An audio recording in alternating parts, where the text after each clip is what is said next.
In today's episode of Potty Break, we're going to talk about 9 powerful phrases that encourage your child to grieve.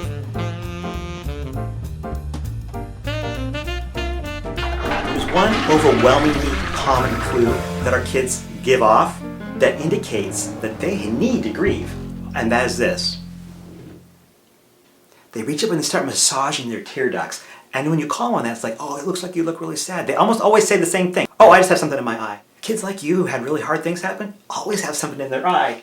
As parents, a lot of times we want to fix it because, quite honestly, it's a lot of hard work to help kids grieve, and we get kind of tired of it. Yeah. So, Lynn, what are the things that we do as parents that shut kids down when they're needing to grieve? That's a really good question, because I find that kids really don't want to grieve because it's painful. But I find that parents are actually some of the worst culprits in keeping their kids actually from grieving. So what I want to do is I'm going to give you a challenge. A challenge not to participate in the 5 most common things that parents do to shut down their kids' grieving. And if you find that you instinctively run to one of these 5 things, then you know you probably got a problem and you need to stop so that your kid can really grieve with you about this. So here are the 5 things. Number 1, I encourage you to not try to fix anything. Number 2, give 0 advice. Number 3, don't try to paint a silver lining. Don't try to look on the bright side, and don't try to tell them, well, at least it's better now. Number 4, don't tell them they shouldn't feel this way. And number 5, don't try to make excuses for any of the previous parents or caregivers at this time. There's going to be time to help our kids to properly understand their past, but when they bring it up, it's not the time because it's just going to shut it down. And so rather than say, well, it wasn't your fault that they hurt you, or it wasn't your fault that they couldn't take care of you, you want to say, man, it must have felt so horrible to carry all that guilt around all these years. So we're going to give you these 9 powerful phrases now that really encourage kids to engage in that process of grieving. So the first one will come after you ask your kid if something is wrong and they say, I'm fine, or it's okay.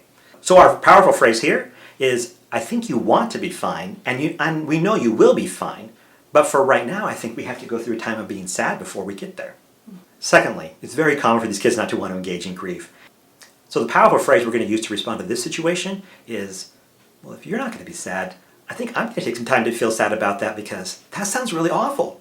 So the third powerful phrase is, why don't we take some time to feel sad together?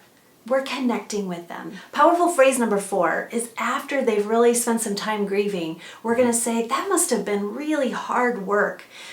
I bet you need some energy, so we're going to go play a game together, or how about we get some ice cream? Our 5th powerful phrase comes after our kids feel maybe guilty for missing their birth parents, or they feel like they're offending you because they love their birth mom and dad. And we want to just normalize that for them. And so one of the powerful phrase you can use is, I'm really sad too that you can't be with them. Powerful phrase number 6, I wish I could have been there too, and then you fill in the blank. I wish I could have been there to make sure you had presents for Christmas. Oh, I really wish I could have been there to hold your hand while those bad things happened. Or, oh, I really wish I could have been there with you so that you weren't alone when that happened. Or I really wish I could have been there to protect you from that. And in this instance, we're not trying to fix it, we're just trying to connect. Powerful phrase number 7, it must have been so hard too, and then you fill in the blank. Number 8, especially if you have a child who's missing a former caregiver or something like that, you can say, it sounds like you had some really good memories. Can you tell me some of them? Have the child share, ask questions about what they missed or things that they remember. And powerful phrase number 9 is nothing at all. Just shut up. Silence! I kill you! When we start talking, we start engaging the left brain, and they're trying to understand rather than to experience. And we don't want to get in the way of that snowball of emotion. We just want to listen. So we've really enjoyed being with you this holiday season. You're going to want to come back in the new year because we know that as adoptive and foster parents, you're being judged all the time by social workers, by biological parents, by your family, by your neighbors. Sometimes by yourself. And you think that you're absolutely nuts. So our next series is You Ain't Cray. Actually, you might be a little crazy, but it's just the right amount to have done this in the first place. We'll see you back next time.